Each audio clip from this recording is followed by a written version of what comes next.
Hi friends, hello అందరికీ నమస్తే అండి. ఈరోజు వీడియో ఏంటంటే మసాలా బొరుగులు ఎలా ప్రిపేర్ చేసుకోవాలో చాలా సింపుల్గా చూపిస్తాను. చూడండి ఫ్రెండ్స్, ఓకేనా ఫ్రెండ్స్? మన ఛానల్ ఎవరైనా ఫస్ట్ టైం చూస్తున్నట్లయితే సబ్స్క్రైబ్ చేసుకొని మనకైతే సపోర్ట్ చేయండి, ఓకేనా ఫ్రెండ్స్? మీ సపోర్ట్ అనేది చాలా అవసరం. ఒక లైక్ కూడా ఇవ్వండి, ఓకేనా ఫ్రెండ్స్? మీ లైక్ మీ సబ్స్క్రైబ్ చాలా అవసరం, ఓకేనా ఫ్రెండ్స్? ఇప్పుడు వీడియోలోకి వెళ్తే మనం ముందుగా ఇదిగోండి, నేను ఈ బౌల్ నిండా బొరుగులు అయితే తీసుకున్నానండి. మనకి ఇదిగో చూడండి, ఈ బౌల్ నిండా బొరుగులు తీసుకున్నాను.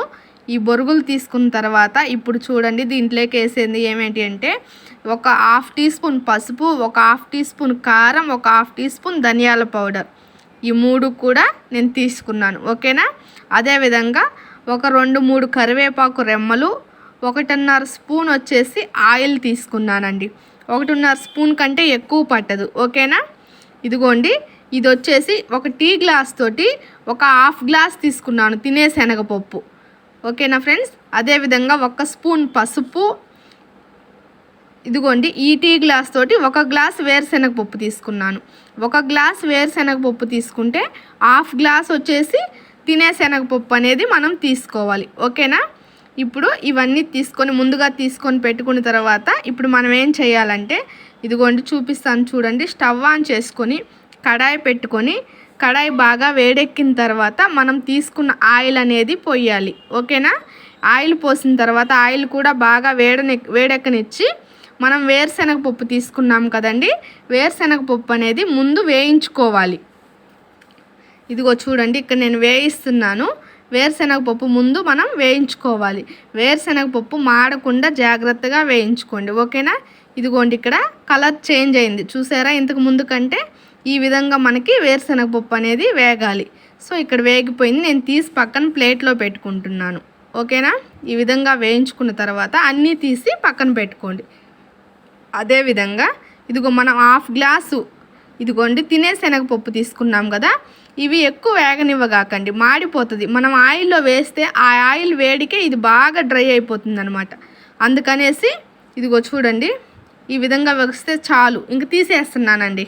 ఇంతకు మించి వేగిందంటే మాడిపోతుంది శనగపప్పు అనేది, ఊరకనే మాడిపోతుంది శనగలు, ఓకేనా? ఇవి కూడా తీసి పక్కన ప్లేట్లో పెట్టేసుకుందాం. ఇవి మొత్తం తీసి చూపిస్తాను చూడండి ఫ్రెండ్స్. ఈ వీడియోని ఎక్కడ స్కిప్ చేయకుండా చూడండి, అర్థమవుతుంది, ఓకేనా? ఈ ఆయిల్లోనే మనము 1 స్పూన్ పసుపు అనేది వేసుకోవాలి. 1 స్పూన్ పసుపు వేసిన తర్వాత మనం తీసుకున్నాం కదండి కరివేపాకు కూడా వేసేయాలి. కరివేపాకు కొంచెం చిటచిట అన్నిచ్చి మనం తీసుకున్నాం కదండి మసాలా అనేది చూపిస్తాను చూడండి. ఈ మసాలాలు ఇదిగోండి, కారం, సాల్టు, ధనియాల పౌడర్, ఈ 3 కూడా వేసేయాలి. ఈ 3 కూడా వేసిన తర్వాత ఊరికట్లా కలుపుకునేసి దీన్ని ఏం వేగనియ్యగాకండి, ఎమ్మటే బొరుగులు పోసేసుకోవాలి. లేకపోతే ఆ కారం అనేది మాడిందంటే ఆ ధనియాల పౌడర్ మనకు మాడు వాసన వస్తుంది, అసలు టేస్టే మారిపోతుంది అనమాట, ఓకేనా? ఇప్పుడు ఇది వేసిన తర్వాత మాత్రం ఖచ్చితంగా స్టవ్ అనేది సిమ్లో పెట్టుకోండి. ఇవన్నీ నేను కలిపి చూపిస్తాను చూడండి. ఇదిగోండి, ఈ విధంగా కలిపేసాను. మొత్తం మనకి బాగా కలిసిపోయినాయండి. ఎందుకంటే ఫ్రెండ్స్, మరి పసుపు ఎక్కువ వేస్తే కలర్ వస్తాయి కానీ పసుపు వాసన వస్తుంది. ఇదిగోండి, అదేవిధంగా మనం వేయించి పెట్టుకున్నాం కదండి పప్పులు, ఆ పప్పులు కూడా దీంట్లో వేసేసాను. ఆ పప్పులు కూడా వేసేసి బాగా కలుపుకోవాలి. ఇదిగోండి, బాగా మొత్తం కలిసేటట్టు కలుపుకోవాలి. ఫ్రెండ్స్, నేను చెప్పాను కదా, మనం పసుపు ఎక్కువ వేస్తే కలర్ఫుల్గా ఉంటాయి కానీ పసుపు వాసన వస్తుంది తినేటప్పుడు. అందుకనేసి ఇది మనము ఏం వాటర్ వేసి ఏం ఉడికించాం కాబట్టి ఇంత పసుపు అయితే సరిపోతుంది. ఎక్కువ పసుపు అయితే మనకు అవసరం లేదు, ఓకేనా? ఆయిల్ కూడా చూడండి, మీకు కరెక్ట్గా సరిపోయింది, ఎక్కడ ఆయిల్గా లేదు అసలుకి. ఇదిగోండి, మనకు చూడండి బొరుగులు ఎంత బాగా వచ్చినాయో. ఈ విధంగా అయితే మనకి బొరుగులు అనేది రావాలి, ఓకేనా? ఇప్పుడు ఈ విధంగా వచ్చిన తర్వాత ఇప్పుడు నేను స్టవ్ ఆపేస్తున్నాను చూడండి. స్టవ్ ఆపేసిస్తున్నాను ఇక్కడ. స్టవ్ ఆపేసుకొని ఈ మొత్తం బౌల్లోకి తీసుకొని చూపిస్తాను చూడండి ఫ్రెండ్స్. ఇంకా ఆరిందంటే చాలా బాగుంటాయి, అసలు భలే టేస్ట్గా ఉంటాయి. ఇదే విధంగా చేసుకోండి. కొంతమంది ఆవాలు అవి వేస్తారు, మీ ఇష్టం, మీకు ఇష్టమైతే ఆవాలు కూడా మీరు వేసుకోవచ్చు, ఓకేనా?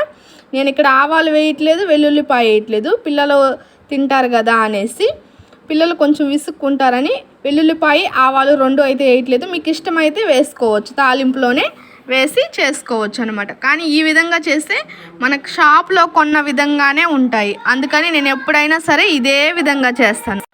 సో ఫ్రెండ్స్ చూసారు కదా, ఇక్కడ నేను బౌల్లో అయితే పోసేసాను మొత్తం. సో పోసిన తర్వాత చూడండి మనకి ఎంత బాగున్నాయో, చాలా బాగున్నాయి కదా. ఇదే విధంగా అయితే మనకి రావాలి. ఓకేనా? ఇదే విధంగా ఖచ్చితంగా ట్రై చేయండి. చాలా అంటే చాలా బాగా వస్తాయి ఫ్రెండ్స్, చాలా టేస్ట్గా కూడా ఉంటాయి. ఓకేనా? ఈ వీడియో కానీ మీకు నచ్చినట్లయితే ఖచ్చితంగా లైక్ చేయండి. వీడియోకి మీ సపోర్ట్ అయితే ఇవ్వండి ఫ్రెండ్స్. ఓకేనా? సబ్స్క్రైబ్ చేసుకొని ఛానల్ వీడియోస్ అయితే చూడండి. సబ్స్క్రైబ్ చేసుకోకుండా చాలామంది చూస్తున్నారు.